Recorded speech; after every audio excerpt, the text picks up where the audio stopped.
Fala pessoal, sejam bem-vindos aqui à nossa segunda aula do módulo 3. E nessa aula a gente vai falar sobre a fase de pensar em engravidar. Algumas de vocês talvez estejam nessa fase, né? Estão pensando, estão se planejando, querem começar a tentar em breve, mas ainda não estão efetivamente tentando. Para quem já está na fase de tentativas, pode ser que seja interessante dar um passo para trás, né? E começar então a planejar e pensar melhor sobre a sua saúde gestacional. E você vai entender melhor sobre isso na aula de hoje. Gente, qual que é o primeiro passo para uma mulher que deseja engravidar, né? Qual que é a primeira atitude, já as primeiras atitudes que ela deve ter ao decidir que ela quer ter um filho em breve? Eu acho que a primeira coisa, né, o primeiro passo, a primeira indicação que eu faço é o controle do estresse. Então, uma mulher que vive numa situação completamente estressante, uma rotina completamente conturbada, não tem horário para fazer o que precisa ser feito, cada dia dorme num horário diferente. Enfim, né? Tem uma vida muito agitada. A vida agitada, vida estressada, talvez todas nós tenhamos hoje em dia. Mas uma pessoa que tem isso ao extremo vai ser prejudicada na hora de tentar engravidar. Porque o aumento do cortisol, que é o hormônio do estresse, ele interfere diretamente em hormônios importantíssimos do nosso processo, né, gestacional ou pré-concepcional. E um desses hormônios que são diretamente afetados pelo aumento do cortisol é a gonadotropina, chamado também de hormônio da fertilidade. E não canso de dizer, né, já falei inúmeras vezes aqui no curso, Deus é perfeito, né? Deus, quando criou o homem, criou a mulher, criou o nosso processo reprodutivo, ele pensou em tudo. E uma mulher com altos níveis de estresse pode não ser uma boa casinha para um bebê em desenvolvimento. Então, o próprio aumento do cortisol, muitas vezes, barra a gestação a acontecer, porque uma pessoa que vive em estresse intenso talvez não esteja apta a ter um desenvolvimento embrionário bom. E aí, para evitar, inclusive, riscos de aborto, de nascimento de bebês com algum tipo de problema, de desenvolvimento neuronal, cognitivo e tudo mais, algumas mulheres com altos picos de cortisol sequer ovulam, tá? Então, eu acho que é uma forma da natureza também fazer uma triagem, né? E, inclusive, ajudar a gente a ter uma saúde gestacional melhor. Então, o primeiro passo é o controle do estresse. Tem um artigo que eu trago para vocês, está em anexo a essa aula, né, como leitura complementar para quem tiver interesse. É um artigo do ano de 2011 e o resumo desse artigo diz que a produção do cortisol, que é o hormônio do estresse, gera um atraso na maturação folicular e também na ovulação. E esse atraso na maturação do folículo, né, do óvulo, digamos assim, bloqueia ou pode até diminuir a produção do estrógeno, do estrogênio e do LH, hormônios extremamente importantes no processo da gravidez, porque eles são responsáveis por espessar o endométrio e também promover a ruptura do folículo, que acontece quando o folículo tem entre 21 e 22 milímetros. Então, o que acontece, né? No processo do ciclo menstrual, vocês vão entender isso, né, na próxima aula de uma forma melhor, eu trago até um gráfico para explicar. Mas, para não ficar uma informação vazia aqui, nós temos vários folículos, né? E um desses folículos, ele amadurece de uma forma mais bonita, digamos assim. Ele cresce mais, ele tem um amadurecimento e um desenvolvimento melhor. Esse folículo, quando chega em 21 a 22 milímetros, ele rompe, ou seja, ele libera o óvulo. E é esse óvulo que vai ter uma grande chance de ser fecundado naquele ciclo menstrual, tá? Então, sim, nós podemos ter vários folículos preparados ou prontos no ciclo menstrual, é por isso que a gente perde até 1000 óvulos por ciclo menstrual, mas somente um deles vai estar bonito o suficiente, ou vai ter um tamanho adequado para ser, então, rompido, né? Para ser aberto e, então, liberar o nosso oócito, que é o nome correto, né? Do óvulo nesse período do ciclo menstrual. E aí, quando a gente tem um cortisol muito alto, ou tem uma situação de estresse muito intensa, a maturação do folículo ela acaba sendo prejudicada e para algumas mulheres acaba não acontecendo, ou seja, não tem processo de ovulação, não gera processo de ovulação. E quando essa maturação folicular é comprometida ou não acontece a ovulação, diminui o estrogênio LH. Então, o espessamento do endométrio, que seria onde o embrião vai se implantar, sequer chega a acontecer, tá? Então, não é a Carol que está dizendo, são os estudiosos, são os artigos científicos. O estresse pode atrapalhar o processo da gravidez. E como que a gente pode medir, né? Como que a gente pode mensurar como está o nosso folículo? Em que fase do processo do ciclo menstrual há algum problema? Ou acontece alguma coisa que não deveria acontecer e que pode impedir a gravidez de acontecer? Através dos ultrassons seriados que eu expliquei para vocês no módulo de exames. E quais são os dias que a gente deve fazer esse ultrassom seriado? Eu coloquei aqui como sugestão dia 8, dia 10, dia 14 e dia 17 do ciclo menstrual. Porque nesses dias a gente observa se o folículo rompeu e se houve a formação do corpo lúteo, né? Que é a formação ali do embrião. E nesse ultrassom seriado a gente também consegue observar um fator importante, que é a espessura do endométrio. Se o nosso endométrio estiver muito fininho, mesmo que a fecundação tenha acontecido, o embrião pode não se implantar, pode não conseguir se fixar na parede do endométrio. E aí não vai acontecer o processo da gravidez, certo? Como que a gente melhora tudo isso, né? O primeiro passo é o controle do estresse, é o controle da ansiedade, é melhorar a nossa qualidade de sono.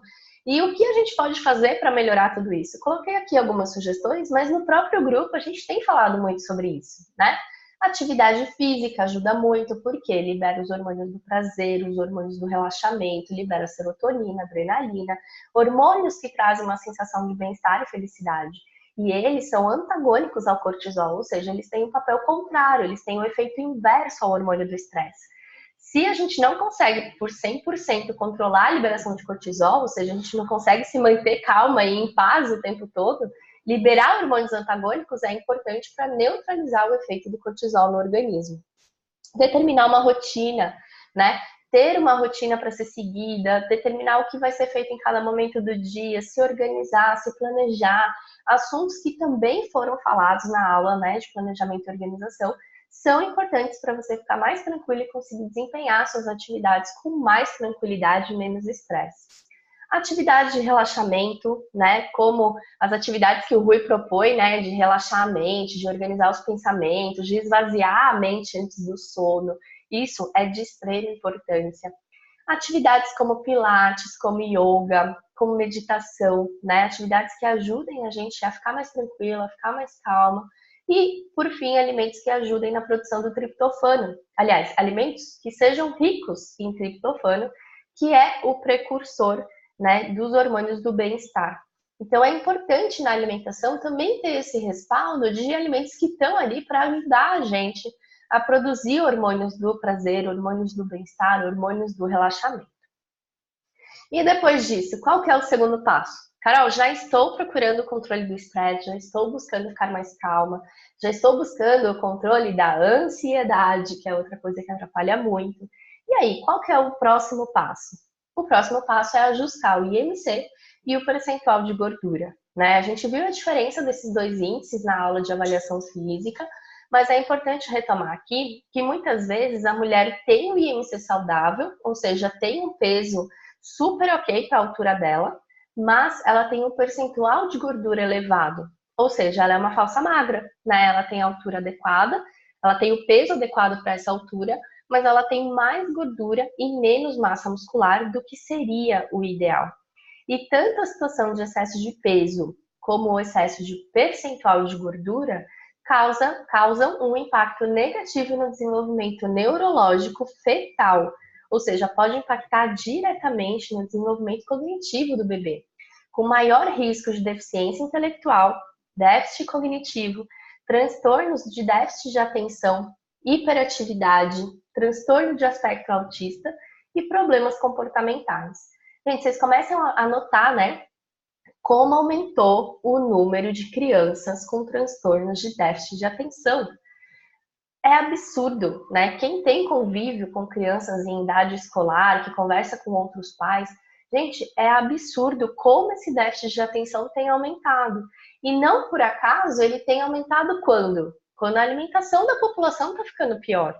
As pessoas estão recorrendo a alimentos mais ricos em gorduras saturadas, em fast foods, alimentos processados, ultraprocessados, industrializados, de consumo rápido. E esse aumento, essa mudança no perfil alimentar da população tem total a ver com esse crescimento do número de transtornos de déficit de atenção das nossas crianças, assim como também de outras questões, né, de desenvolvimento neurológico, como o autismo, né, que é até um fator de risco na mulher com síndrome do ovário policístico, que a gente vai falar um pouquinho mais para frente no curso, mas que a gente precisa saber lidar e saber principalmente que ter uma alimentação saudável e ajustar o percentual de gordura e o peso são os primeiros passos para a gente minimizar o impacto disso, né, minimizar a chance de algo desse tipo acontecer com o nosso futuro bebê.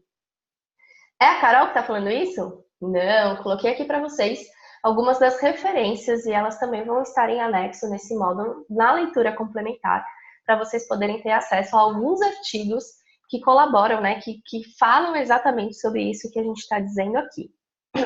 Terceiro passo, que vocês já estão sendo fortemente incentivados, é a exclusão, ou pelo menos a minimização do consumo de alguns alimentos. Alimentos fontes de cafeína. Lembrando, né, que cafeína não está presente só no café. Cafeína também está presente no chocolate, em alguns tipos de chá, como chá verde, chá preto, chá mate. Ela está fortemente presente em termogênicos, né, tanto em cápsulas como também em outras formas de manipulação. E também nos alimentos que contêm esses ingredientes na sua composição. Então, um bolo de chocolate, um milkshake de chocolate, um frappuccino, cappuccino, eles também são fontes de cafeína.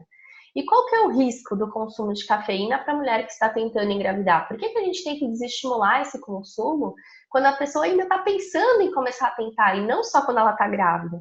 Porque quando a mulher engravida e tem um alto consumo de cafeína, ela tem um maior risco de privação de crescimento fetal, ou seja, o bebê cresce menos, tem mais riscos, né? Por conta disso, tem maior risco de parto prematuro e também de aborto. Ou seja, a mulher com SOP, gente, ela já tem tendência, ela já tem um maior risco.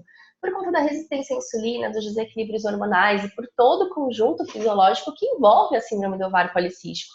E aí, somado a isso, ainda tem o consumo da cafeína, o risco vai ser maior. Então, a gente tem que trabalhar dentro das nossas condições, dentro das nossas possibilidades. A gente não pode se livrar por completo do fator de risco que a síndrome do ovário policístico nos traz, mas a gente pode se livrar por completo do risco que a cafeína nos traz. Então, vamos trabalhar com o que a gente pode, né, da melhor forma que a gente consegue. E eu devo lembrar também que um excesso de cafeína pode não ser, assim, um volume tão grande quanto algumas pessoas imaginam. 4 porções ao dia 4 porções ao dia já equivalem a um aumento de 20% no risco de aborto espontâneo. E 20% é muita coisa, né? Principalmente considerando esse risco maior na mulher com SOP. Qual que é a minha conduta? Né? O que eu costumo indicar para as pacientes que estão no meu consultório? Que elas utilizem no máximo 200 ml de café por dia, com baixa concentração de cafeína, ou seja, aquele café mais diluído, mais ralinho, e que ela exclua da vida o café expresso, porque além da cafeína, ainda tem a exposição aos metais pesados. A gente vai falar sobre isso em uma aula mais para frente do curso, mas já é algo para vocês começarem a se acostumar, a ouvir falar e a entender, certo? Aqui também tem referências no slide e os artigos vão estar disponíveis na leitura complementar. Um desses artigos está aqui, tá? O uso do café, né, em período pré-gestacional e o risco de aborto espontâneo que isso traz. Coloquei aqui só a carinha do artigo para vocês verem, mas ele está na íntegra, na leitura complementar. Ai, Carol, mas você só coloca artigo em inglês. Não são só em inglês, mas a maior parte deles são. E, infelizmente, a maioria não tem tradução, né? Não tem ele disponível na linguagem português. Mas quem não consegue realmente entender inglês, quem não tem conhecimento, pode usar serviços de tradução online, tá? Que dá mais ou menos uma ideia ali do que o artigo está dizendo. De repente, uma palavra ou outra não fique, né, adequadamente traduzida, mas dá para vocês terem uma ideia.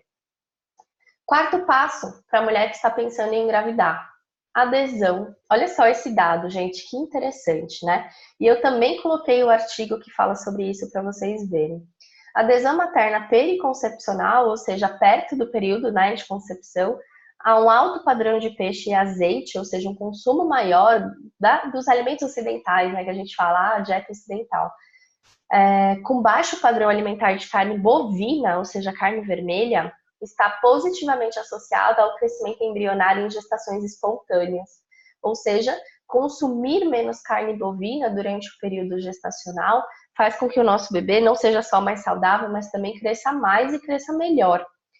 E por que isso? Né? Por que a exclusão ou a minimização do consumo de carne bovina seria interessante ou seria importante para a mulher grávida? Porque a carne bovina é exposta ao uso de antibióticos e hormônios de uma forma muito mais intensa e pesada do que antigamente. Hoje em dia é raro a gente ter um alimento que é o alimento mesmo, né? A maior parte é modificado para ser mais gostoso, para ser mais durável, para ser mais palatável, para ter uma consistência melhor, uma validade maior, e isso faz com que eles se tornem cada vez menos alimentos, né? Que eles tenham cada vez mais baixa qualidade nutricional. E infelizmente com a carne bovina isso tem acontecido, tá? Então eu não contraindico por total o consumo da carne. Para quem é carnívoro, para quem consome carne no dia a dia e não está afim de tirar, não tem problema algum, mas a gente vai conscientizar pelo menos vocês do risco do alto consumo e tentar incentivar uma dieta com menos volume de carne, tá? Aqui tem um artigo que fala justamente sobre isso, ele também vai estar disponível para vocês na leitura complementar, e é justamente esse artigo que eu usei para escrever essa parte da aula, né? Que associa o baixo crescimento embrionário ao alto consumo de carne, ou o inverso, né? O alto crescimento embrionário a um padrão alimentar mais rico em peixe e azeite do que carne bovina. E vale lembrar, não são necessários radicalismos. Né? Você não precisa se tornar vegetariano ou vegano se quiser ter uma gestação saudável, mas você precisa se munir de conhecimento, principalmente do que vale a pena, do que não vale, do que são fatores de risco que podem ser mudados, que podem ser modificados. E aí o que pode ser mudado, o que pode ser modificado, a gente vai modificar de uma forma positiva para melhorar as nossas chances da gestação acontecer da melhor forma, certo? Espero que vocês tenham gostado dessa aula. Comentem aqui na nossa área de membros o que vocês acharam, né, desses primeiros 4 passos. E a gente se vê, então, daqui a pouquinho na terceira aula.